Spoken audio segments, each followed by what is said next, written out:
எருசலேமுக்கு போக வேண்டிய யோசேப்புடைய குடும்பத்தாரை கர்த்தர் எகிப்துக்கு அனுப்பிச்சு விட்டாரு. இந்த 2வது அதிகாரத்துல பெத்லகேமுக்கு போக வேண்டிய சாஸ்திரிகளை எருசலேமுக்கு அனுப்பிச்சு விட்டுருக்கிறார். What do we see in chapter 2 of Matthew's Gospel? மத்திய சுவிசேஷம் 2ஆம் அதிகாரம் பார்க்கிறது என்ன? பிறந்த ராஜாவுடைய துதி, பிறந்த ராஜாவுக்கு வந்த சதி, பிறந்த ராஜாவுக்கு அருளப்பட்ட பாதுகாப்பு. பிறந்த குழந்தை துதிக்கப்பட்டது. அதாவது எந்த குழந்தை துதிக்கப்பட்டதோ ஆராதிக்கப்பட்டதோ அதே குழந்தை கொல்லப்படத்தக்கதாக சதி செய்யும் பட்டது.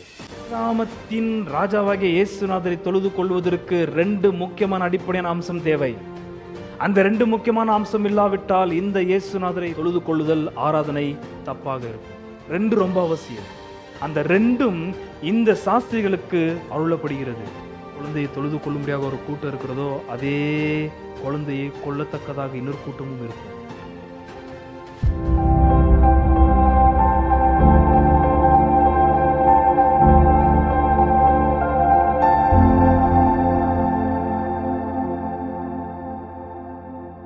மத்தேயு எழுதின சுவிசேஷம் 2ஆம் அதிகாரம் வசனம் 1-2.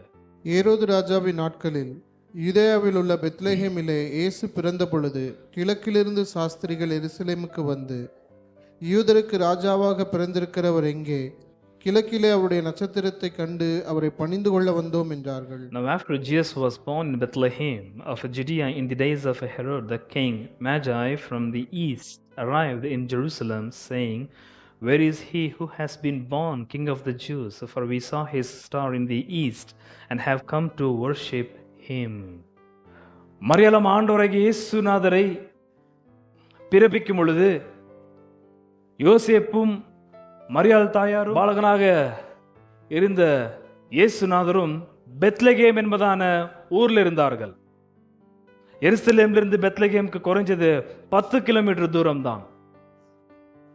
ஆண்டவராகிய இயேசு கிறிஸ்துவும் பாலகனார் ஒரு நிலையிலே, மரியாள் தாயாரும் யோசேப்பும் பெத்லகேம்ல குடியிருக்கிறார்கள். 2ஆம் அதிகாரத்தில் பார்க்கும் பொழுது குழந்தை தொழுவத்தில் இல்லை, ஒரு வீட்டில் இருக்கிறது.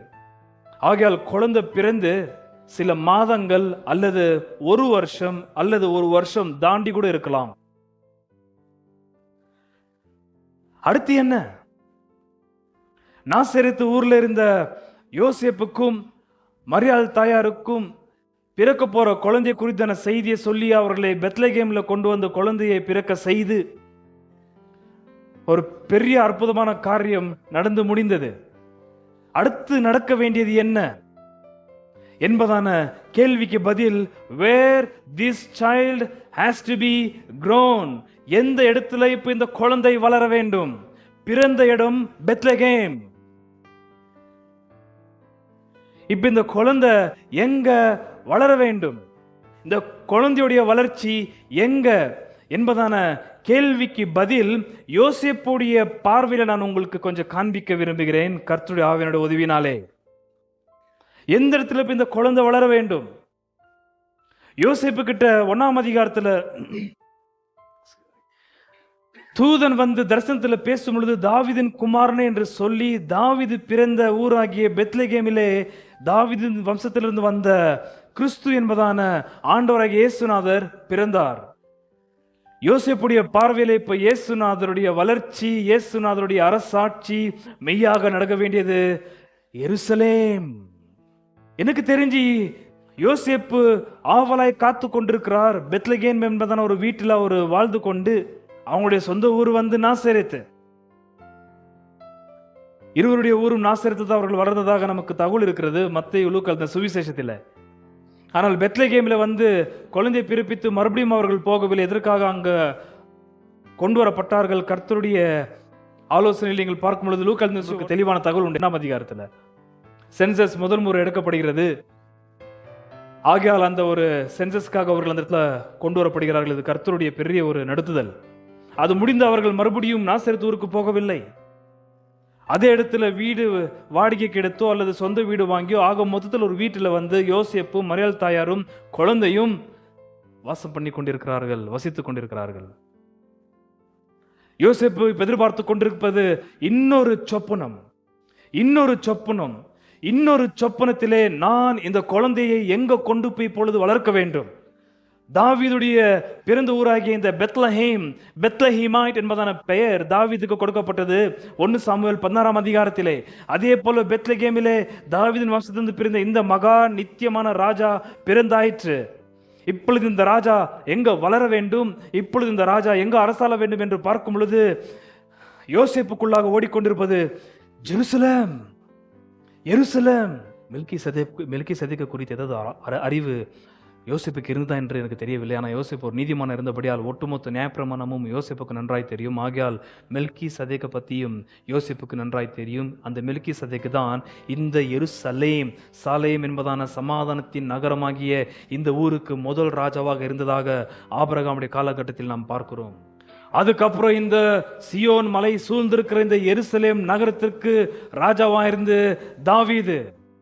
2ஆம் அதிகாரம் 2 சாமுவேல் நாம் பார்க்கும் பொழுது ஹெப்ரோன் என்பதான இடத்திலே ஒட்டுமொத்த யூதர்களும் தாவீதை ராஜாவாக அபிஷேகம் செய்தார்கள். அப்படி ஹெப்ரோன்ல 7.5 வருஷம் தாவீது ராஜாவாக செய்தான். அதன் பிறகு 2 சாமுவேல் 5ஆம் அதிகாரம் வாசிக்கும் பொழுது 33 வருஷம் அவர் எருசலேம்ல ராஜாவாக அரசாண்டு இப்படி இருக்கிற 40 வருஷமாக அவர் ராஜாவாக அரசாண்ட தகவல் நமக்கு 2 சாமுவேல்பட்டிருக்கிறது. அதனால யோசேப்புக்கு இப்போ தாவீதுடைய முறைமையின்படியே வந்த இந்த மகா நித்திய ராஜா வந்து பெத்லகேம்ல பிறந்தாயிற்று. இப்போ இந்த பெத்லகேம்ல பிறந்த ராஜா வளர வேண்டிய இடம் எருசலேம்.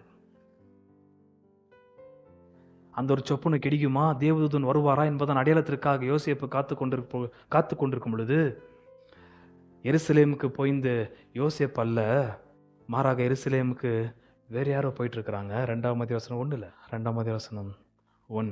ஏரோது ராஜாவின் நாட்களில் யூதேயாவில் உள்ள பெத்லெகேமிலே இயேசு பிறந்த பொழுது கிழக்கிலிருந்து சாஸ்திரிகள் எருசலேமுக்கு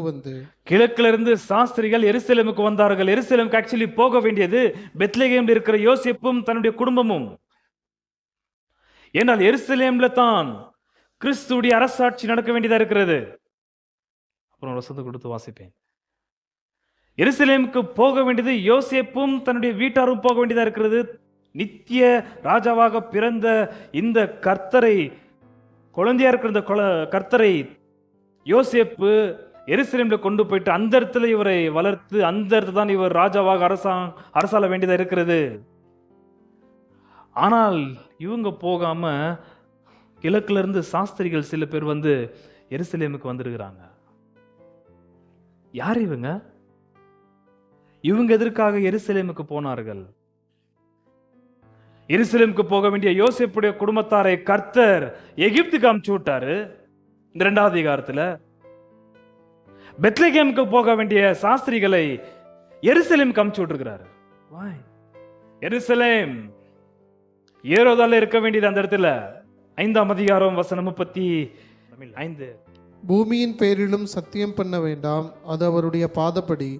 எருசலேமின் பேரிலும் சத்தியம் பண்ண வேண்டாம், அது மகாராஜாவினுடைய நகரம். அது மகாராஜாவுடைய நகரம். யார் அந்த மகாராஜா? ஏரோதா? சவுலா? அல்லது தாவீதுக்கு அப்புறம் வந்த 20 ராஜாக்களா? அந்த மகாராஜாவுடைய நகரம் அது எது? எருசலேம். அதனால யோசேப்புடைய எதிர்பார்ப்பு எருசலேம், எருசலேம், எருசலேம்.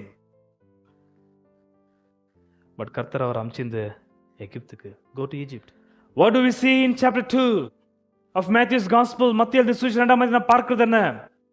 Praised, plotted, protected the born king. பிறந்த ராஜாவுடைய துதி, பிறந்த ராஜாவுக்கு வந்த சதி, பிறந்த ராஜாவுக்கு அருளப்பட்ட பாதுகாப்பு. 4ஆம் அதிகாரத்துல பிறந்த ராஜாவுடைய பிரீச்சிங். 5, 6, 7 பிறந்த ராஜாவுடைய power of kingdom. Therefore today we see the born child was praised. பிறந்த குழந்தை துதிக்கப்பட்டது, ஆராதிக்கப்பட்டது. அது இன்றைக்கு உங்கள் மத்தியில் நான் முதலாவது காண்பிக்க விரும்புகிறேன். 2வது, எந்த குழந்தை துதிக்கப்பட்டதோ ஆராதிக்கப்பட்டதோ அதே குழந்தை கொல்லப்படத்தக்கதாக சதி செய்யும் பட்டது. The born child was plotted At the same time, the born child was praised. In chapter 3, the born child was preached. எதற்காக யார் இந்த வானசாஸ்திரிகளை பற்றி நீங்கள் டிசம்பர் 25 கிறிஸ்துமஸ் அன்னைக்கு பேசின சத்தியத்தை நீங்கள் எடுத்து பார்த்தால் அந்த டீட்டெயிலாக இந்த வானசாஸ்திரிகள் யார் என்பதை பற்றி அந்த இடத்துல டீட்டெயிலாக நாம் போதித்திருக்கிறோம். அதனால் நீங்கள் அதை பார்த்து தெரிஞ்சுக்கலாம். அதனால் இவங்களை பற்றி இப்போ பேக்ரவுண்டாக நான் சொன்னாக்க அதுக்கு எனக்கு ஒரு 25 நிமிஷம் ஆகிடும். இன்னொரு ஷார்ட்டாக நான் சொல்லிட்டு போயிடுவோம். அவங்க யாருன்றது சொல்றதுக்கு முந்தி எதற்காக இவர்கள் எருசலேமுக்கு வந்தார்கள்? 2 வசனம் 1. ஏரோது ராஜாவின் நாட்களில் யூதேயாவில் உள்ள பெத்லெகேமிலே இயேசு பிறந்த பொழுது கிழக்கிலிருந்து சாஸ்திரிகள் எருசலேமுக்கு வந்து 2 யூதருக்கு ராஜாவாக பிறந்திருக்கிறவர் எங்கே? கிழக்கிலே அவருடைய நட்சத்திரத்தை கண்டு அவரை பணிந்து கொள்ள வந்தோம் என்றார்கள். அவரை பணிந்து கொள்ளும்படியாக, யூதருக்கு ராஜாவாக பிறந்திருக்கிறவரை பணிந்து கொள்ளும்படியாக, தொழுது கொள்ளும்படியாக, ஆராதிக்கும்படியாக நாங்கள் வந்திருக்கிறோம். அவர் எங்கே? யார் இவர்கள்? கிழக்கிலிருந்து வந்த சாஸ்திரிகள். இவர்கள் பர்சியா உடைய ஆட்கள், பாபிலோன்ல இருக்கிற பர்சியாவின் ஆட்கள் இவர்கள். இவர்களுக்கு எதற்காக யூதருடைய ராஜா தேவை? இவர்கள் எதற்காக யூதருடைய ராஜாவை தொழுது கொள்ளும்படியாக வந்தார்கள்? ஏன் இவர்கள் தங்களுடைய பர்சியா ராஜ்யத்தின் சக்கரவர்த்திகளை தொழுது கொள்ளக்கூடாதா? இவர்களுக்கு எதற்கு யூதருடைய ராஜா தேவை?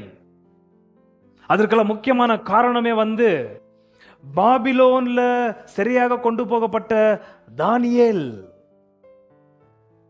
அந்த தானியேல் தான் சொப்பனம், நெபுகத்நேச்சாருக்கு வந்த அந்த ஒரு கனவு, சொப்பனத்துல வந்த விளக்கத்தை அப்ப இருந்த எந்த சாஸ்திரிகளுக்கும் விளக்க முடியாமல் இருந்தபடியால் தானியேல் அதை விளக்கி அவருக்குள் இருக்கிற சத்தியமுள்ள ஆவியானவருடைய முழு நிறைவினாலே ஒட்டுமொத்தம் அது பாபிலோன் வந்தாலும் சரி, பர்சியா நாடு வந்தாலும் சரி, அவர்கள் யூதர்களுக்கு ரொம்ப நெருங்கினவர்கள் ஆனார்கள்.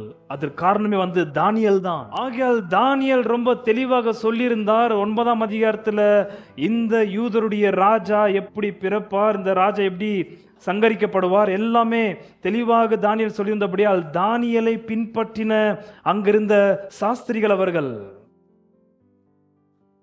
அவர்கள் நூற்றுக்கணக்கான வருஷமாக காத்து கொண்டிருந்தார்கள் இந்த யூதருக்கு ராஜா எப்போ பிறப்பார் என்று. இந்த ராஜா ஒரு சாதாரணமான ராஜா அல்ல. இந்த ராஜாவை தொழுது கொள்ள வேண்டும். இந்த ராஜாவை குறித்து பல ஏற்பாடுல சொல்லப்பட்டது எல்லாமே இதற்கு முந்தி நித்தியமா இருந்த ராஜா இவர்.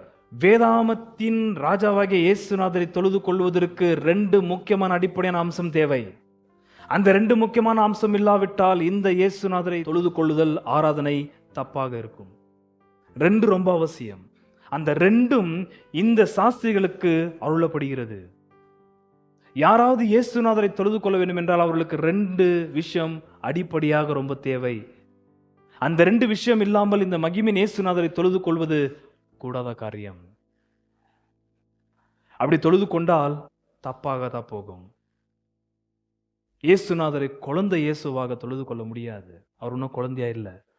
2 விஷயங்கள் இவர்களுக்கு அருளப்பட்டது இந்த இயேசுநாதரை தொழுது கொள்ளத்தக்கதாக. இதை நான் சொல்லி முடிச்ச உடனே வெறும் அறிமுகப்படுத்த விரும்புகிறேன். துதி பெற்றுக்கொண்ட இந்த குழந்தையை கொள்ளத்தக்கதாக எப்படி சதி செய்யப்பட்டது என்பதை. That is so danger.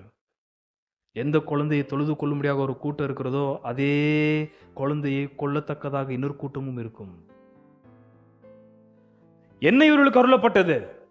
இந்த யூதருக்கு ராஜாவாக பிறந்த இந்த குழந்தையை தொழுது கொள்ளத்தக்கதாக இவர்களுக்கு அருளப்பட்ட 2 காரியங்கள் என்ன? அதுல முதலாவது 2ஆம் வசனம் 1-2. ஏரோது ராஜாவின் நாட்களில் யூதேயாவில் உள்ள பெத்லெகேமிலே இயேசு பிறந்த பொழுது கிழக்கிலிருந்து சாஸ்திரிகள் எருசலேமுக்கு வந்து யூதருக்கு ராஜாவாக பிறந்திருக்கிறவர் எங்கே? கிழக்கில் அவருடைய நட்சத்திரத்தை கண்டு அவரை பணிந்து கொள்ள வந்தோம் என்றார்கள். நன்றாக புரிந்து கொள்ள வேண்டும். இந்த சாஸ்திரிகள், மகாஸ் என்பதான கிரேக்க வார்த்தைக்கு அர்த்தம் சயின்டிஸ்ட்.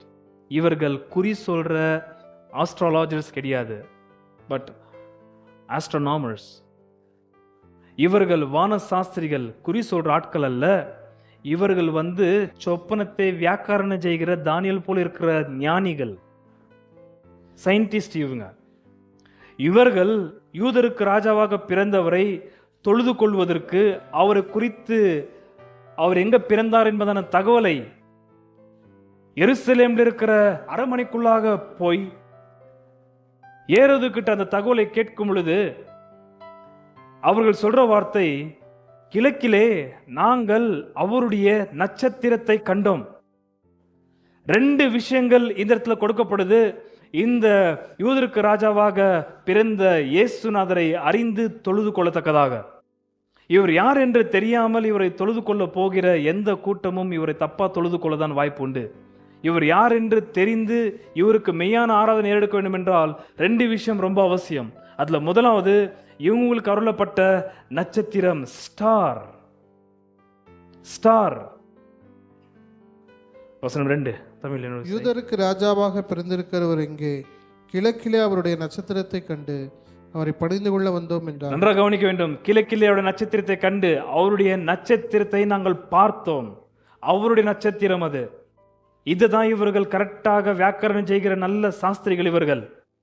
இது அவருடைய நட்சத்திரம். இது அது பார்க்கும் பொழுது இது யூதருக்கு ராஜாவாக பிறக்க வேண்டியவர் பிறந்தாயிடுச்சு. பழைய ஏற்பாட்டில் சொல்லப்பட்ட தீர்க்க தரிசனம் எருசலேம்ல அல்லது யூதேயாவில் நிறைவேறி இருக்கிறது என்பதற்கான ஒரு பெரிய தகவல். இந்த நட்சத்திரம் கிழக்குல பாபிலோன்ல வந்து இந்த சாஸ்திரிகளுக்கு ஒரு அடையாளத்தை கொடுத்திருக்கிறது. அவங்க சொல்ற வார்த்தை அவருடைய நட்சத்திரம். ரொம்ப தெளிவா சொல்றாங்க, இந்த ராஜா பிறக்கிற இந்த ராஜா வந்து அவர் பிறக்கும் பொழுது அவருடைய நட்சத்திரத்தை எங்களுக்கு அனுப்பியிருக்கிறார். இந்த மாதிரி இன்னார் பிறந்தார் என்பதற்கான அடையாளத்தை.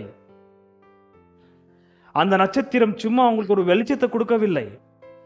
The star conveyed the message, not the light. The star did not only illuminate the light, but rather the star conveyed the message. ஒரு பெரிய செய்தியை வந்து இந்த ஒரு நட்சத்திரம் வெளிப்படுத்தி இருக்கிறது இந்த சாஸ்திரிகளுக்கு. என்ன அந்த செய்தி? வசனம் 2 இன்னொரு விசை. யூதருக்கு ராஜாவாக பிறந்திருக்கிறவர் எங்கே? அந்த செய்தி தான் இந்த நட்சத்திரம் அந்த சாஸ்திரிகளுக்கு அருள் இருக்கிறது. என்னது? யூதருக்கு ராஜாவாக பிறக்க வேண்டியவர் பிறந்தாயிற்று. யூதருக்கு ராஜா பிறந்தார். யூதருக்கு ராஜா பிறந்தார் என்பதான ஒரு செய்தியை இந்த நட்சத்திரம் அவர்களுக்கு அருள் இருக்கிறது கிழக்கிலே. சில பேருடைய ஒரு எண்ணம் என்னவென்றால், கிழக்கிலிருந்து யூதய நாட்டு வரைக்கும் அந்த நட்சத்திரம் இவர்களுக்கு காட்சி கொடுத்து நடத்தி வந்ததாகவும், இவர்கள் எருசலேமுக்கு போய் எருசலேமில் இருக்கிற அரண்மனையில் இருக்கிற ஏரோதை சந்திக்கும் பொழுது அந்த நட்சத்திரம் மாயமா மறைஞ்சு போனதாகவும், மறுபடியும் அவர்கள் எருசலேமில் இருக்கிற அந்த ஏரோது கிட்ட இருந்து வெளியே அனுப்பப்படும் பொழுது மறுபடியும் அந்த நட்சத்திரம் தோன்றப்படுகிறதாகவும் அவர்கள் சொல்லுகிறார்கள். அப்படி இருக்க வாய்ப்பில்லை. நட்சத்திரம் தெளிவா சொல்றாங்க இவங்க. ஏரோதுகிட்டையும் சரி அல்லது கீழே அந்த நட்சத்திரம் மறுபடியும் வரும் பொழுதும் சரி, அவங்க சொல்ற வார்த்தை 2ஆம் அதிகாரம் வசனம் 7. அப்பொழுது ஏரோது சாஸ்திரிகளை ரகசியமாய் அழைத்து நட்சத்திரம் காணப்பட்ட காலத்தை குறித்து அவர்களிடத்தில் நட்சத்திரம் காணப்பட்ட காலம், நட்சத்திரம் அவர்களை நடத்தவில்லை. எங்கிருந்து? கிழக்கிலிருந்து யூதேயவருக்கு நட்சத்திரம் அவர்களை நடத்தவில்லை.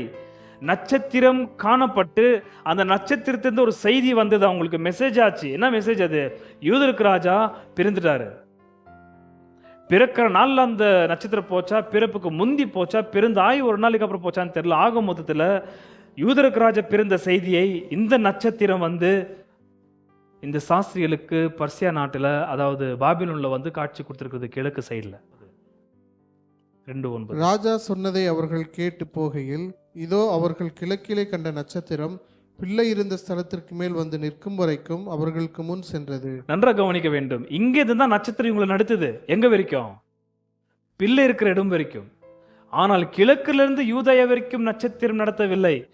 கிழக்கில் வந்து நட்சத்திரத்தை கண்டார்கள். அந்த நட்சத்திரம் வந்து அவங்களுக்கு செய்தியை வெளிப்படுத்தினது. என்ன அந்த செய்தி? யூதருக்கு ராஜா பிறந்தார் என்பதான செய்தி அவர்கள் வாங்கினார்களே தவிர கிழக்கிலிருந்து யூதேயா வரைக்கும் நட்சத்திரம் அவர்களை நடத்தவில்லை. அந்த நட்சத்திரத்தை அங்க கண்ட அவர்கள் சில நாட்களுக்கு அப்புறம் ஏரோதை சந்தித்த பெருக்கும் நடந்த நட்சத்திரத்தை அவர்கள் காண்கிறார்கள். கண்ட பொழுதுதான் ஒரு நல்ல அனுபவம் அவர்களுக்கு உண்டாகிறது. முதலாவது கேள்வி, இந்த நட்சத்திரம் என்ன? பழைய ஏற்பாடுல கர்த்தர் அநேக வடிவில வந்து பூர்வ பிதாக்கள்கிட்ட பேசின சம்பவம் நமக்கு நன்றாய் தெரியும். அதுல ஒரு விளக்கு போல ஆபிரகாமோடு கூட கர்த்தர் உடன்படிக்கை செய்கிற ஒரு சம்பவத்தை நாம் பார்க்கிறோம் ஆதியாகமத்துல. பிறகு அக்கினி ஸ்தம்பத்துல கர்த்தர் பேசின சம்பவத்தை நாம் பார்க்கிறோம். இப்படியெல்லாம் பார்க்கும் பொழுது இந்த நட்சத்திரம் ஒரு நீங்க நினைக்கிற மாதிரி ஆஸ்ட்ரோனாமிக்கல் ஸ்டார், நாம் இயற்கையாக மேல பார்க்கிற ஒரு நட்சத்திரம் அல்ல இது. இந்த நட்சத்திரம் வந்து ஏதோ ஒருவரை அல்லது ஒன்னை குறிக்கிறதா இருக்கிறது. ஒரு சின்ன விஷயத்தை நான் உங்களுக்கு கொஞ்சம் இந்த நட்சத்திரம் யாரா இருக்கலாம் அல்லது இந்த நட்சத்திரம் யாரை எடுத்து காண்பிக்கிறது என்பதை நான் உங்களுக்கு சொல்ல விரும்புகிறேன். அப்போஸ்தலர் நடவடிக்கைகள் 2ஆம் அதிகாரத்தை நாம் பார்க்கும் பொழுது, பரிசுத்தமுள்ள ஆவியானவர் இறங்கும் பொழுது அக்கினிமயமான நாவுகள் அப்ப இருந்த சீஷர்கள் மீது வந்து அமர்ந்ததாக நம்மளுக்கு ஒரு வசனம் இருக்கிறது. 2ஆம் அதிகாரம் அப்போஸ்தலர் நடவடிக்கைகள்.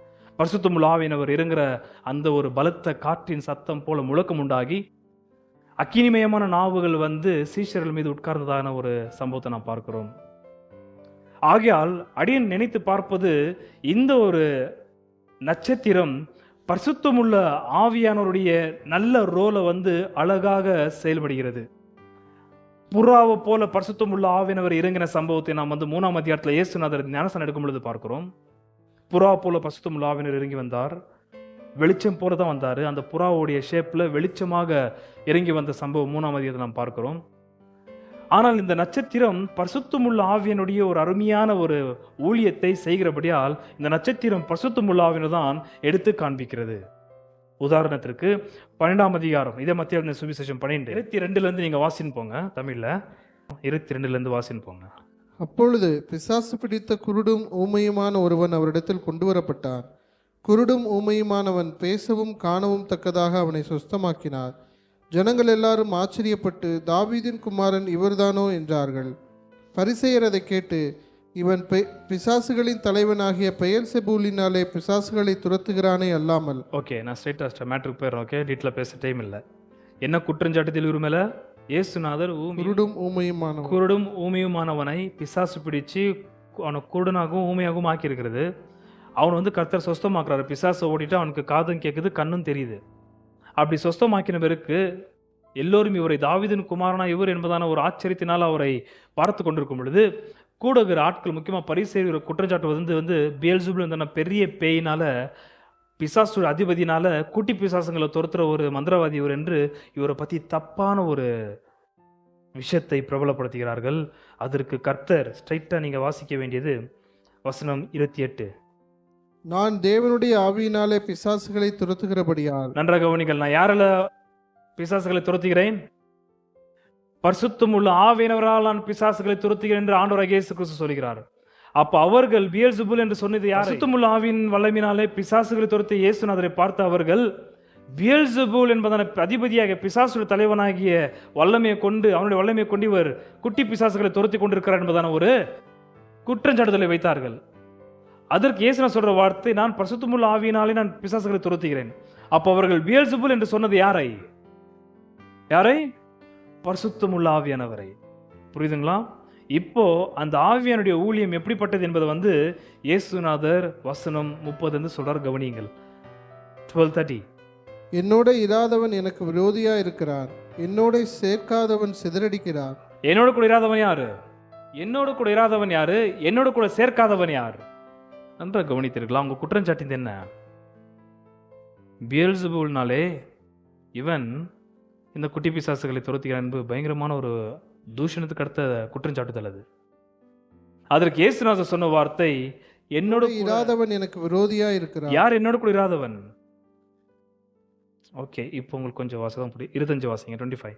இயேசு அவர்கள் சிந்தனைகளை அறிந்து அவர்களை நோக்கி, தனக்குத்தானே விரோதமாய் பிரிந்திருக்கிற எந்த ராஜ்யமும் பாழாய்ப்போம், தனக்குத்தானே விரோதமாய் பிரிந்திருக்கிற எந்த பட்டணமும் எந்த வீடும் நிலை நிற்க மாட்டாது.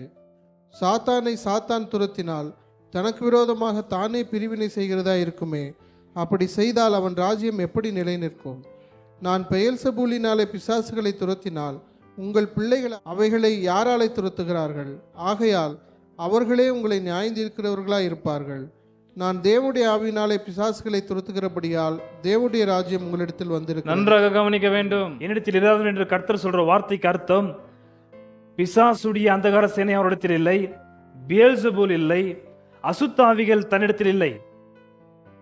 அசுத்தாவிகளும் அந்தகார சேனையும் ஆண்டவராகிய இயேசு கிறிஸ்துவின் அண்டிலே சேர்க்காது. இப்ப வசனம் 30 வாசியுங்கள்.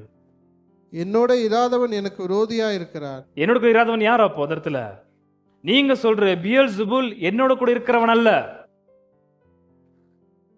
அசுத்தாவிகள் எனக்கு சம்பந்தப்பட்டதல்ல. பிசாசுடைய தலைவனாகிய பியல்செபூல் என்னோட கூட இருக்கிறவன் அல்ல. அவன் எனக்கு யாரு? விரோதியா இருக்கிறான். ஆகையால் தான் வசனம் 29 அந்த விரோதி என்ன பண்றாரு கர்த்தர்? 29 அன்றியும் பலவானை முந்தி கட்டினால் ஒழிய அந்த பலவானாகிய விரோதியை நான் ஃபர்ஸ்ட் கட்டுறேன். நான் கட்டிட்டு அவன் யாரை சரியா புடிச்சு வச்சுக்கிறான் மனுஷனை. 29 அன்றியும் பலவானை முந்தி கட்டினால் ஒழிய பலவானுடைய வீட்டுக்குள் ஒருவன் புகுந்து அவன் உடைமைகளை எப்படி கொள்ளையிடக்கூடும்? கட்டினானே ஆகில் அவன் வீட்டை கொள்ளையிடலாம். என்னோட இராதவன் எனக்கு விரோதியா இருக்கிறான், என்னோட சேர்க்காதவன் சிதறடிக்கிறான். இப்ப நான் கேட்கிறேன், என்னோட சேர்க்காதவன் யார்? என்னோட இராதவன் யார்? பியல்செபூல். அவங்க டேர்ம்ஸ்ல மேல பார்க்கும் பொழுது பியல்செபூல் என்னோட கூட இராதவன். சோ என்னோட கூட இராதவன் என்ன செய்கிறான்? 30 என்னோட இராதவன் எனக்கு விரோதியா இருக்கிறான், எனக்கு விரோதியா இருக்கிறான், என்னோட சேர்க்காதவன் சிதறடிக்கிறான். என்ன செய்கிறான்? சிதறடிக்கிறான். யார்? என்னோட இராதவன் எனக்கு விரோதியா இருக்கிறான், என்னோட சேராதவன் சிதறடிக்கிறான். என்ன அர்த்தம் அதுக்கு? 23 ஜனங்கள் எல்லாரும் ஆச்சரியப்பட்டு தாவீதின் குமாரன் இவர்தானோ என்றார்கள். எல்லாரும் இப்பதான் இவரை பத்தி வெளிப்பாடு உண்டாவது. மத்த இவர் எப்படி ஆரம்பிச்சாரு? தாவீதின் குமாரன், ஆபிரகாமின் குமாரனாகிய மெஸ்ஸியா. ஜனங்களை இவரை பத்தி இப்பதான் கொஞ்சம் வெளிச்சம் உண்டாகி ஜனங்கள்லாம் அவர்கிட்ட வர ஒரு சூழ்நிலையில அவங்க போட்ட ஒரு பெரிய பொய் என்ன? இவர் பியல்செபூல் நல்ல பிசாசுகளை துரத்துகிறேன், தாவீதுக்கு இதெல்லாம் பேசாத, பியல்செபூல் அசுத்தாவின் தலைவனால நடத்தப்படுகிற இந்த ஒரு மந்திரவாதி என்று இவரை பத்தி ஒரு தப்பான ஒரு தூஷணத்துக்கு அடுத்த குற்றச்சாட்டத்தில் வைக்கிறாங்க. அப்போ கர்த்தர் சொல்ற வார்த்தை,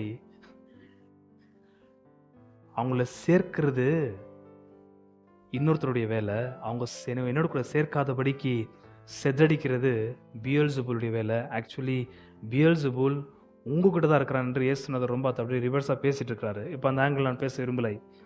30 வாசிட்டு 31 வாசிங்கள். என்னோட இராதவன் எனக்கு விரோதியா இருக்கிறான், என்னோட சேர்க்காதவன் சிதறடிக்கிறான்.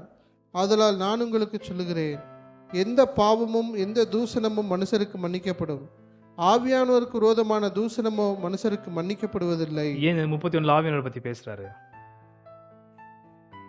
அப்ப ஆவியானவர் என்ன செய்யறாரு? யாருடைய வல்லமையினால அசுத்தாவிகளை துரத்தினார்? வசனம் 28 பரிசுத்தமுள்ள ஆவியினாலே.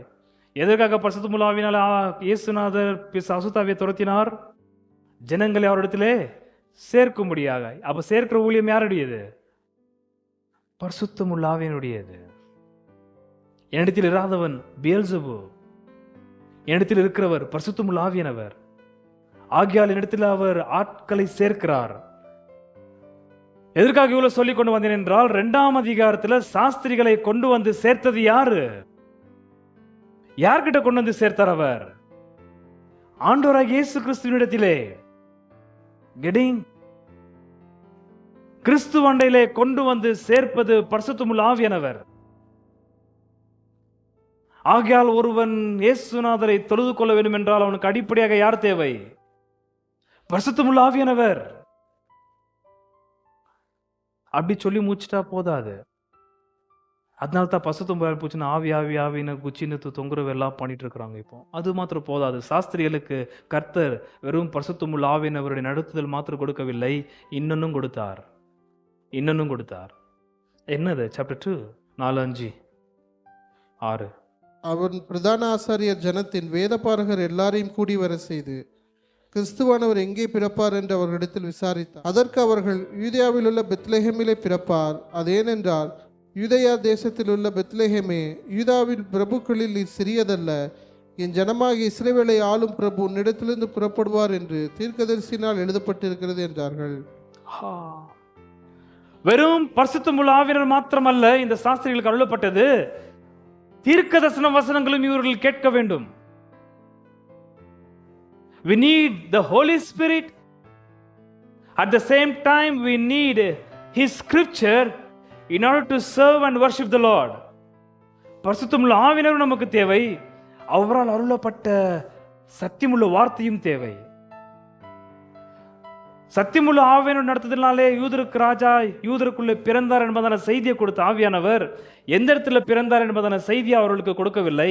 மாறாக அவர்கள் வெளிப்படுத்தப்பட்ட பழைய ஏற்பாட்டில் சொல்லப்பட்ட தீர்க்கதரிசன வசனத்தினாலே இயேசுநாதர் எங்க பிறப்பார் என்பதான செய்தியை அவர்கள் அறிய வேண்டும் என்பதற்காக வசனத்தின் வடிவிலே அவர்கள் புரிந்து கொள்வதற்கு எருசலேமுக்கு அவர் நடத்தியிருக்கிறார். So we need Spirit and the Scripture in order to serve the Lord. The worthy, acceptable, knowledgeable service if we want to render to the Lord. நமக்கு ஆவியானவரும் ஜீவ வார்த்தை ரொம்ப முக்கியம். ஆகையால் தான் சமாரியா ஸ்திரீகிட்ட இயேசுநாதர் பார்த்து சொன்ன வார்த்தை என்ன? ஸ்திரீயே கேள், பிதாவாகிய தேவனை தொழுது கொள்ளும் காலம் வரும், வந்தாயிற்று என்று சொன்ன பிறகு பிதாவாகிய தேவனை தொழுது கொள்கிறேன். எப்படி தொழுது கொள்ள வேண்டும்? ஆவியோடும் சத்தியத்தோடும். உண்மையான வார்த்தை சத்தியம், ஸ்பிரிட் அண்ட் ட்ரூத். இது ரெண்டு இல்லாமல் இயேசுநாதரை உங்களாலும் என்னாலும் தொழுது கொள்ள முடியாது. ஆகையால் வசனம் இல்லாத கூட்டத்தில் வேற ஆவி பூச்சின் ஆராதனையை சோதிக்க வேண்டும். ஆவியானவர் இல்லாத வெறும் மன ரீதியில வசனத்தை ஆராய்ச்சி செய்கிறோம் என்று சொல்லி இந்த யெகோவா சாட்சிக்காரர் தேவையில்லாத கூட்டங்கள் ரொம்ப இருக்குது.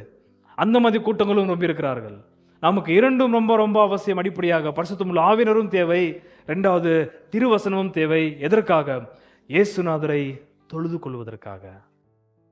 ஹல்லேலூயா. எவ்வளவு பேருக்குள்ள ஆவியானவர் இருக்கிறார்? ஆவியானவர் வசிக்கிற ஒரு உள்ளத்திலையும் வேத வசனத்தை நேசிக்கிற உள்ளம் இருக்கும் அவங்களுக்கு. எனக்கு ஆவியானவர் இருக்கிற சத்தியம் வேண்டாம் என்று சொன்னால் அவங்களுக்குள்ள ஆவி பரிசுத்தமுள்ள ஆவியானவர் கிடையாது. ஆவியானவர் எந்தெந்த உள்ளத்தில் வசிக்கிறாரோ அவர் நடத்துவத சத்தியத்திற்கு நேராக. ஏன்? அந்த சத்தியத்தில் இருக்கிறது மகிமையின் இயேசுநாதர். ஆகையால் ஆவியானவரும் சத்தியமும் இயேசுநாதரை தொழுது கொள்வதற்கு திருசபைக்கு அல்லது விசுவாசிக்க ரொம்ப அவசியம். ஒன்னு விட்டு ஒன்னு புடிச்சுக்க முடியாது. சத்தியம் ரொம்ப அவசியம். சத்தியம் உங்களை விடுதலையாக்கும் என்று இயேசுநாதர் ரொம்ப தெளிவாய் பேசியிருக்கிறார். சிலர் வேதத்தை ஆராய்ச்சி செய்யறேன்னு சொல்லிட்டு வர்றதெல்லாம் ப்ரெடிக்ஷன், தீர்க்கதரிசனம் எல்லாத்தையும் அங்க ஆவியானவர் இருக்க மாட்டாரு. அதை கேட்டு ஒருத்தனும் மனஸ்தாபப்பட்டு மனம் திரும்ப மாட்டான். இப்ப இருக்கிற எல்லா அதிபதிகளை வச்சுக்கின்னு இப்படி சொல்லப்படுது வேதத்துல என்று சொல்லி ரொம்ப ஆராய்ச்சி செஞ்சு பார்த்தீங்கன்னா அதுல ஒருத்தருக்கும் ஒரு பலனும் இல்லை. அதுல ஏன்? அந்த ஒரு வேத ஆராய்ச்சியில ஆவியானவர் இல்லை. ஆகையால் நமக்கு சத்தியமுள்ள வார்த்தை, சத்தியமுள்ள ஆவியானவர் ரெண்டும் அடிப்படையாக தேவை. இயேசுநாதரை தொழுது கொள்ள வேண்டும் என்றால் இவனுடைய ஆராதனையை கொஞ்சம் சீக்கிரமா பார்த்து முடிச்சிடலாம். 2ஆம் அதிகாரம் வசனம் 9-10. ராஜா சொன்னதை அவர்கள் கேட்டு போகையில், இதோ அவர்கள் கிழக்கிலே கண்ட நட்சத்திரம் பிள்ளை இருந்த ஸ்தலத்திற்கு மேல் வந்து நிற்கும் வரைக்கும் அவர்களுக்கு முன் சென்றது. அதான் ஆவியானவர். பரிசுத்தமுள்ள ஆவியானவர் நம்ம எங்க ஸ்ட்ரைட்டா நடத்துறாரு? ஆண்டவராகிய இயேசுநாதர் இடத்திலே. என்னிடத்திலிருந்து எடுத்து அவர் உங்களுக்கு வெளிப்படுத்துவார். ஆவியானவர் எப்போதும் தன்னை பேச மாட்டார். ஆவியானவர் பேசுவது எல்லாமே மகிமையின் இயேசுநாதரை பற்றி. ஆவியானவர் என்று ஆவியானவர் தன்னை பற்றி அவர் வெளிப்படுத்துற நபர் அல்ல. அவரை பற்றி வெளிப்படுத்துவது கிறிஸ்து, அவரை பற்றி வெளிப்படுத்துவது பிதாவாகிய தேவன், பரிசுத்தமுள்ள ஆவியானவர் வெளிப்படுத்துவது இயேசுநாதரை. ஆனால் அவர்கள் அந்த நட்சத்திரத்தை வணங்கல. அதை நல்லா கவனிக்கணும். அவர்கள் வணங்கிந்து வேற. 10. அவர்கள் அந்த நட்சத்திரத்தை கண்டபோது மிகுந்த ஆனந்த சந்தோஷம் அடைந்தார். இவர்கள் ஏரோதை காணும் பொழுது அந்த சந்தோஷம் உண்டாகவில்லை. ஏரோதினால் பெத்லகேமுக்கு அனுப்பப்படும் பொழுதும் அந்த சந்தோஷம் உண்டாகவில்லை அவர்களுக்கு. ஏனென்றால் ஏரோது என்னதான் வசனத்திலிருந்து எடுத்து பெத்லகேம் மீது குறிப்பிட்டிருந்தாலும் பேசினவன் சத்தியமுள்ள ஆவியானவர் உடையவன் அல்ல. எந்த கர்த்தரை பற்றி தீர்க்கதரிசனம் சொல்லப்படுது அந்த கர்த்தரை கொல்லுகிறவன் அவன் பேசும்பொழுது அவர்களுக்கு அந்த சந்தோஷம் இல்லை. அந்த நட்சத்திரத்தை அவர்கள் பார்க்கும் பொழுது, ஏன்னா சில மாதங்களா சில வாரங்களா எவ்வளவு நாள் ஆச்சுன்னு தெரியல அங்கிருந்து பயணம் பண்ணி வரும் பொழுது, ஆனால் இவர்கள் மறுபடியும் சில நாட்களுக்கு அப்புறம் அதே நட்சத்திரத்தை அவர்கள் பார்த்தார்கள். அந்த நட்சத்திரம் கொடுக்கிற தகவல், யூதருக்கு ராஜாவாக பிறந்தவர் பிறந்தாயிற்று, பிறக்க வேண்டியவர் பிறந்தாயிற்று என்று கொடுத்த செய்தியை கொடுத்த அந்த நட்சத்திரம் இப்போ அவர் பிறந்த இடத்திற்கே அந்த ஒரு நட்சத்திரம் அவர்களை கொண்டு போயிருக்குது. ஸோ அந்த நட்சத்திரம் ஒரு டார்ச் மாதிரி கரெக்டாக அச்சுன்னு போயின்னு இருக்குது. மூவாயினுக்குது அவங்களோட கூட. அவருக்கு என்ன அதை பார்த்த பிறகு 10. அவர்கள் அந்த நட்சத்திரத்தை கண்டபோது மிகுந்த ஆனந்த சந்தோஷம் அடைந்தார்கள். மிகுந்த ஆனந்த காரா என்பதன் வார்த்தைக்கு அர்த்தம் லீப்பிங், சியர்ஃபுல். பயங்கரமான குதூகலம் ஆயிடுச்சு அவங்களுக்கு. ஜாய்ஃபுல். ஆகையால் தான் ஆவியினுடைய கனியை பற்றி பேசும் பொழுது, but the fruit of the spirit is love, joy. எங்க சத்தியமுள்ள ஆவியானவர் இருக்கிறாரோ அந்த இடத்துல என்ன இருக்கும்? மிகுந்த ஆனந்தம், களிப்பு, குதூகலம்.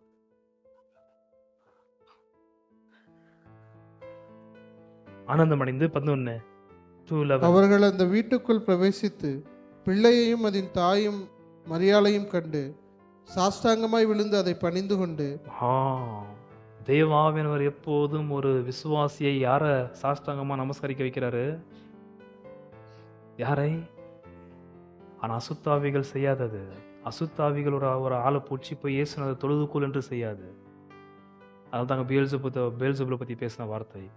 சத்தியமுள்ள ஆவியானவர் ஜீவ வார்த்தையின் வெளிச்சத்திலே ஒரு பாவியை மனஸ்தாப்படுத்தி மனம் திரும்புதலுக்குள்ளாக நடத்தி இயேசுநாதருக்கு முன்பதாக முகம் குப்புற விழ செய்து நமஸ்கரிக்க வைக்கும், ஆராதனை செய்ய வைக்கும். யாரு? பரிசுத்தமுள்ள ஆவியானவர். அவங்க சும்மா போலங்க. விசுவாசிகள் நீங்கன்னா சும்மா வந்திருக்கீங்க இந்த ஆராதனைக்கு. ஏன் இவ்வளோ சொல்லிட்டு இருக்கனாக்கா நம்ம ஆராதனை எப்படி கொஞ்சம் ஆராய்ஞ்சு பார்க்கறதுக்காக தான். நம்முடைய ஆராதனை எவ்வளோ அவலட்சணமா, அலங்கோலமா, அசட்டையா, உதாசீனமா, மட்டமாக இருக்குன்றது காட்டுறதுக்காக தான் இப்போ இது காட்டின்னு இருக்கிறேன். சில பேர் ஏஞ்சி அப்படியே வந்துடுறது. ஒரு ப்ரிப்பரேஷன் இல்லை, ஒரு ஆயத்தம் இல்லை. இவர்கள் சும்மா வரல, வருஷ கணக்கா காத்துட்டு இருந்தாங்க. 2-3 தலைமுறையே போயிடுச்சு. கெச்ச உடனே இவர்கள் எவ்வளவு தூரத்து எப்படி வந்திருக்காங்க தெரியுமா? பெரிய கேவலரியோட கூட வந்திருக்கிறாங்க, ரதங்களோட கூட வந்திருக்கிறாங்க. கர்த்தராகிய இயேசுநாதரை தொழுது கொள்ளும்படியாக வருகிறவன், இவங்க பாருங்க கரெக்டா சொன்னாங்க, யூதருக்கு ராஜா. அந்த ராஜாவை தொழுது கொள்வதற்கு இவர்கள் அந்த அளவுக்கு அலங்காரம் ஆகிறாங்க. ஒரு ராஜாவை எப்படி தொழுது கொள்ளுமோ அப்படி. 11 வாசிச்சு முடியுங்க.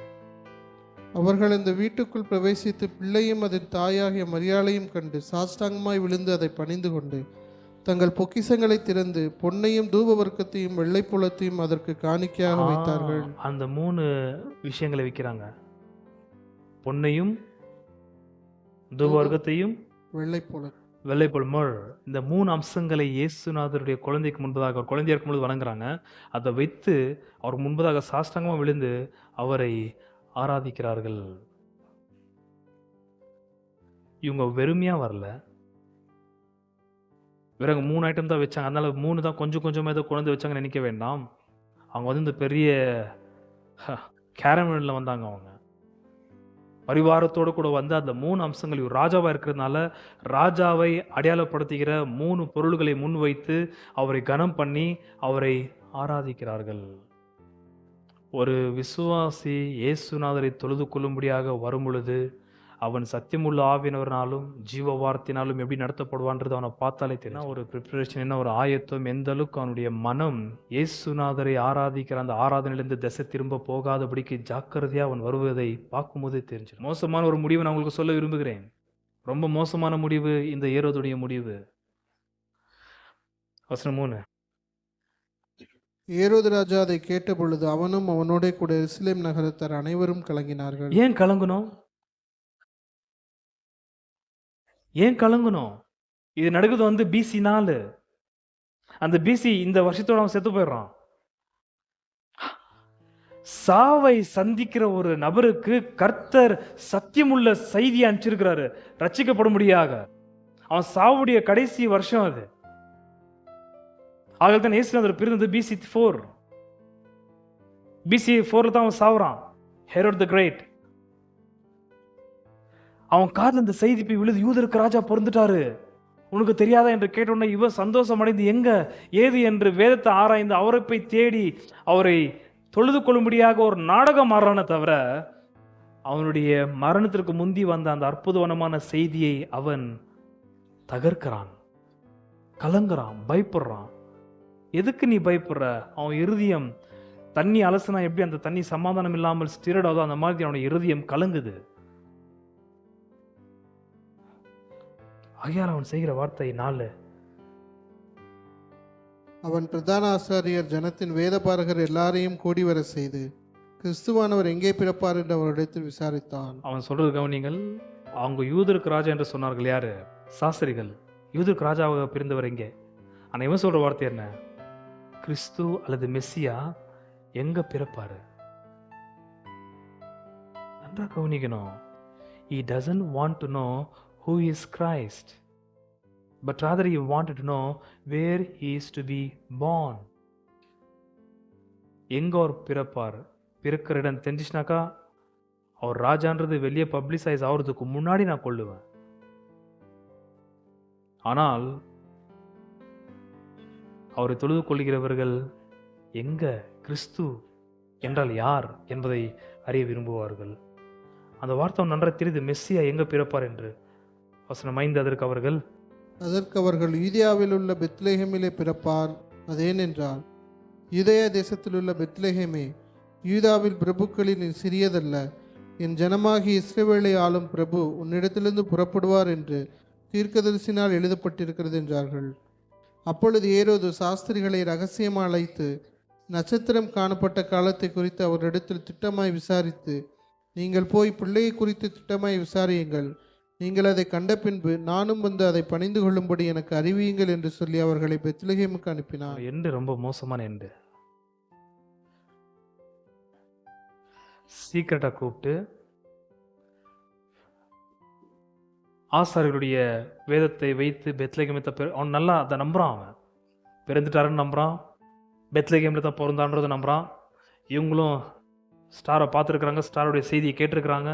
எல்லாமே நம்பியிருந்தாலும் அந்த ஒரு விசுவாசம் அவனை ரட்சிக்கல. மாறாக நீங்கள் போயிட்டு அவரை தொழுது கொண்டு அடையாளத்தை பார்த்துட்டு நீங்கள் வாங்க என்றது தகவல் அவர் நினச்சிட்டு இருக்கா. மறுபடியும் இவர்கள் இந்த எருசலேமிலே தான் போகணும் கிழக்குக்கு என்று நினச்சிக்கின்னு அவங்கள அனுப்பிச்சி விட்றான். அந்த செய்தியில் அவங்களுக்கு அவ்வளோ திருப்தி இல்லை. அதனால் கீழே வந்து நட்சத்திரம் மறுபடியும் வருகிறது. அதை நம்ம வாசித்து முடித்தோம். பிறகு என்ன ஆச்சு? வசனம் 12. பின்பு அவர்கள் ஏரோதினிடத்திற்கு திரும்பி போக வேண்டாம் என்று சொப்பனத்திலே தேவனால் எச்சரிக்கப்பட்டு வேறு வழியாய் தங்கள் தேசத்திற்கு திரும்பி போனார்கள். No more way given to him. அவனுக்கு மறுபடியும் ஒரு வழியோ ஒரு முகாந்தரமோ ஏறதுக்கு கர்த்தர் கொடுக்கவில்லை. ரட்சிப்புக்கான ஒரு வழி கர்த்தர் மறுபடியும் கொடுக்கவே இல்லை. மனம் திரும்புதலுக்கு மறுபடியும் அவனுக்கு செய்தி போகவில்லை. கர்த்தர் இந்த சாஸ்திரிகள் சொல்ற வார்த்தை, நீங்கள் வேற வழியாய் போங்கள், மறுபடியும் அவன்கிட்ட போக வேண்டாம், இந்த மாதிரி குழந்தை இந்த இடத்துல இருக்குது என்பதான செய்தியை அவனுக்கு சொல்ல வேண்டாம். அந்த செய்தி அவனுடைய ரட்சிப்புக்கு ஏதுவான செய்தி கிடையாது. Herod got into the zone of unrepentance. மனம் திரும்பாத ஒரு கட்டத்தில் போய் அவன் சிக்கி கொண்டான். இன்னும் பாவத்தில் மூழ்கி இருக்கிறாரு. வசனம் 16. அப்பொழுது ஏரோது தான் சாஸ்திரிகளால் வஞ்சிக்கப்பட்டதைக் கண்டு மிகுந்த கோபமடைந்து ஆட்களை அனுப்பி தான் சாஸ்திரிகளிடத்தில் திட்டமாய் விசாரித்த காலத்தின்படியே பெத்லெகேமிலும் அதன் சகல எல்லைகளிலும் இருந்து 2 வயதுக்குட்பட்ட எல்லா ஆண் பிள்ளைகளையும் கொலை செய்தார். என்பதன வார்த்தைக்கு அர்த்தம் வந்து சாஸ்திரிகள் என்ன முட்டாளாக்கிட்டானுங்க, என்ன ஒரு சின்ன பையன் மாதிரி என்னை ஏமாத்திட்டாங்க. அந்த எம்பாய்ஸ்ன்ற வார்த்தைக்கு வந்து சின்ன பசங்களை வந்து ஆட வைக்கிறது. என்ன ஒரு சின்ன பையனா நினச்சி அவங்க என்னை ஆட வச்சிட்டாங்க என்று சொல்லி வேற வழியாக போயிட்டாங்க. ஏன்னா எனக்கு எதிர்பார்த்து கொண்டிருந்தான் எப்போ செய்தி வரும் என்று. ஆனால் அவர்கள் மறுபடியும் அவங்கள்ட்ட ஏரோதுகிட்ட போகவில்லை. அவர்கள் வேலை வழியாக போனவருக்கு காலத்தை குறிப்பிட்டு 2 வருஷத்திற்குள்பட்ட எல்லா குழந்தைகளையும் பெத்லெகேம் ஊர்ல சங்கரிக்கிறான். ஏரோது இறந்த பின்பு கர்த்தருடைய தூதன் எகிப்திலே யோசேப்புக்கு சொப்பனத்தில் காணப்பட்டார். வாசிங்க 19. ஏரோது இறந்த பின்பு அவுட். ஏரோது செத்து போனான். பிறந்த குழந்தையை கொல்லத்தக்கதாக சதித்திட்டு போட்ட ஏரோதுடைய முடிவு 2ஆம் அதிகாரத்தில் காட்டுறது, செத்தான். ஒரு கேள்வி கேட்டு நான் முடிக்க விரும்புகிறேன். பாலகனாகிய இயேசுநாதரை காக்கத்தக்கதாக சொப்பனத்தில் கர்த்தர் யோசேப்பிட்டு பேசுறார். வசனம் 13. அவர்கள் போன பின்பு கர்த்தருடைய தூதன் சொப்பனத்தில் யோசேப்புக்கு காணப்பட்டு, ஏரோது பிள்ளையை கொலை செய்ய தேடுவான், ஆதலால் நீ எழுந்து பிள்ளையையும் அதன் தாயையும் கூட்டிக் கொண்டு எகிப்துக்கு. வெறும் ஒரே ஒரு குழந்தையை காப்பாற்றத்தக்கதாக கர்த்தர் பேசினார் யோசேப்பு கிட்ட, கர்த்தரோட தூதன், எக்ஸ்கியூஸ் மீ. ஆனா 16 பெத்லெகேம் ஊர்ல இருக்கிற ஒட்டுமொத்த குழந்தை 2 வருஷத்துக்கு கீழே இருக்கிற ஒட்டுமொத்த குழந்தையும் சங்கரித்தான். யாரு? ஏரோது. எதற்காக கர்த்தர் மற்ற குழந்தைகளை காப்பாற்றவில்லை? 2 வருஷத்திற்கு கீழ்பட்ட ஒட்டுமொத்த குழந்தையும் சங்கரிப்பான் என்றது கர்த்தர் தெளிவாய் அறிந்து யோசேப்புக்கு எச்சரிப்பு கொடுத்து காப்பாற்றினவர். எருசலேமில் இருக்கிற மற்ற குழந்தைகளை வைத்திருக்கிற பெற்றோர்களுக்கு அந்த ஒரு எச்சரிப்பு கொடுத்து காப்பாத்தலையா? வாய் 14, 15. அவன் எழுந்து இரவிலே பிள்ளையும் அதன் தாயையும் கூட்டிக் கொண்டு எகிப்துக்கு புறப்பட்டு போய் ஏரோதின் மரண பரியந்தம் அங்கே இருந்தான். ஏரோதுடைய மரண பரியந்தம் சில மாதங்கள் அவர் அங்கே இருந்தார். யாரு? யோசேப்பு. எங்க? எகிப்துல. யோசேப்பு எதிர்பார்த்தது எருசலேம். ஆனா எருசலேம்ல இருந்து வர்றது சதி, கொலை செய்யத்தக்கதான சதி. ஆகையால் எருசலேமுக்கு போக வேண்டும் என்று எதிர்பார்த்து கொண்டிருந்த யோசேப்பை கர்த்தர் எகிப்துக்கு அனுப்புகிறார். காரணம் என்ன? 15. ஏரோதின் மரண பரியந்தம் அங்கே இருந்தான். எகிப்திலிருந்து என்னுடைய குமாரனை வரவழைத்தேன் என்று தீர்க்கதரிசியின் மூலமாய் கர்த்தரால் உரைக்கப்பட்டது நிறைவேறும்படி இப்படி நடந்தது. இந்த விஷயத்தை நான் தொட்டனாக்க எனக்கு குறைஞ்சது 30 நிமிஷம் நான் தேவைப்படும். நாசரேத் என்னும் ஊரிலே வந்து வாசம் பண்ணினான். நஸ்ரேன் எனப்படுவார் என்று தீர்க்கதரிசிகளால் உரைக்கப்பட்டது நிறைவேறும்படி இப்படி நடந்தது. நீங்கள் இதுக்கப்புறம் பார்த்தீங்களா? இதுக்கப்புறம் யோசேப்பு எங்கேயுமே எந்த ஒரு கிரியும் செய்து நான் பார்க்குறதே கிடையாது. எந்த இடத்துலேருந்து யோசேப்பை கர்த்தர் அழைத்து கொண்டு வந்தாரோ அதே இடத்துல கொண்டு போய் கர்த்தர் சேர்த்து விட்டுக்கிறார் யோசேப்பை. யோசேப்பை சந்திக்கும் போதும் மறையலம்மை சந்திக்கும் போது 2 பேர் எந்த ஊருக்காரு? நாசரேத் ஊருக்காரு தான். அவங்கள பெத்லேஹேமுக்கு கொண்டு வந்து பெத்லேஹேம்லேருந்து எகிப்துக்கு கொண்டு போய் திருப்பி எகிப்திலேருந்து யூதேவுக்கு வராமல் கர்த்தர் கலிலே சைடு அனுப்பி மறுபடியும் அவங்க எந்த ஊரில் பிறந்து வந்தாங்களோ அதே இடத்திற்கு இந்த பாலகனோட கூட கொண்டு போய் கர்த்தர் சேர்க்கிறார். எவ்வளோ வருஷம்? 30 வருஷம். For 30 years. 30 years. திருப்ப 3 வருஷம் 10 மடங்கு அவர் குடும்பத்தில் இருந்தார். 30 வருஷம். அதுக்கப்புறம் ஒரு 3 வருஷம் தான் ஜனங்களுக்கு ஊழியம் செய்கிறாரு. அப்படி ஊழியம் செய்யும் போது கூட அவர் கடைசி எருசலேமுக்கு போகும் பொழுது எருசலேம் இந்த மக்களுடைய ரெஸ்பான்ஸ் என்ன தெரியுமா? 21ஆம் அதிகாரம் மத்தியில் 1, 2, 3, 4 வாசிடுங்க. அவர்கள் எருசலேமுக்கு சமீபமாய் சேர்ந்து ஒலிவமலைக்கு அருகான பெத்கபேயு வந்தபோது இயேசுவானவர் சீசரில் 2 பேரை நோக்கி, உங்களுக்கு எதிரே இருக்கிற கிராமத்துக்கு போங்கள். போனவுடனே அங்கே ஒரு கழுதையும் அதனோட ஒரு குட்டியும் கட்டியிருக்க காண்பீர்கள். அவைகளை அவிழ்த்து என்னிடத்தில் கொண்டு வாருங்கள். ஒருவன் உங்களுக்கு ஏதாகிலும் சொன்னால் இவைகள் ஆண்டவருக்கு வேண்டும் என்று சொல்லுங்கள். உடனே அவைகளை அனுப்பிவிடுவான் என்று சொல்லி அவர்களை அனுப்பினார். இதோ உன் ராஜா சாந்த குணமுள்ளவராய் கழுதையின் மேலும் கழுதை குட்டியாகிய மரியின் மேலும் ஏறிக்கொண்டு உன்னிடத்தில் வருகிறார் என்று சீயோன் குமாரத்திக்கு சொல்லுங்கள் என்று தீர்க்கதரிசியினால் உரைக்கப்பட்டது நிறைவேறும்படி இதெல்லாம் நடந்தது. 6. சீசர்கள் போய் இயேசு தங்களுக்கு கட்டளையிட்டபடி செய்து கழுதையும் குட்டியையும் கொண்டு வந்து அவைகள் மேல் தங்கள் வஸ்திரங்களை போட்டு அவரை ஏற்றினார்கள். இது இயேசுநாதருடைய முதல் வருகை. எருசலேமுக்கு இயேசுநாதர் போறது எது மேல? கழுது மேல.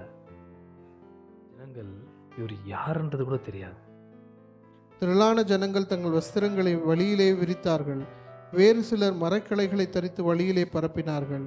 முன்னடப்பாரும் பின்னடப்பாரும் ஆகிய திரளான ஜனங்கள், தாவீதின் குமாரனுக்கு ஓசன்னா, கர்த்தரின் நாமத்தினாலே வருகிறவர் ஸ்தோத்தரிக்கப்பட்டவர், உன்னதத்திலே ஓசன்னா என்று சொல்லி ஆர்ப்பரித்தார்கள். அவர் எருசலேமுக்குள் பிரவேசிக்கையில் நகரத்தார் யாவரும் ஆச்சரியப்பட்டு, கேளுங்கள், இந்த வார்த்தை ரொம்ப முக்கியம், அதான் வாசிட்டு இருக்கிறேன். எருசலேமில் அவர் பிரவேசிக்கையில், எருசலேமில் வந்து கழுத குட்டியின் மேல் உட்கார்ந்து கொண்டு போய் கொண்டிருக்கிறார். ராஜா போல குதிரை மேலே போல. இது நீங்கள் இந்த புதன்கிழமை வந்தீங்கன்னாக்கா அந்த சத்தியம் உங்களுக்கு வெளிப்படும். கழுத மேலே போய் கொண்டிருக்கிறார். ராஜா வந்து குதிரை மேலே தான் போன மாதிரி இருந்துச்சு, ஆனால் குதிரை மேலே போல கழுத மேலே போய் கொண்டிருக்கிறார். எதற்காக கழுத மேலே போனார் என்பதான சத்தியம் உங்களுக்கு இந்த வெட்னஸ்டே தெளிவாக புரியும். கீழே, அவர் எருசலேமுக்குள் பிரவேசிக்கையில் நகரத்தார் யாவரும் ஆச்சரியப்பட்டு இவர் யார் என்று விசாரித்தார்கள். என்ன வார்த்தை? இவர் யார்? இவர்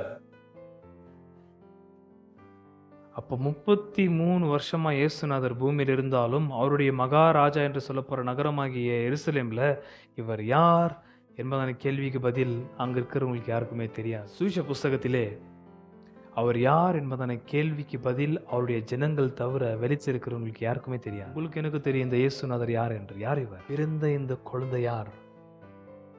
கன்னிகை வயிற்றில் பிறந்த இந்த பாலகன் யார் என்பதான கேள்விக்கு பதில் உங்களுக்கும் எனக்கும் நிச்சயமாய் தெரிந்திருக்க வேண்டும்.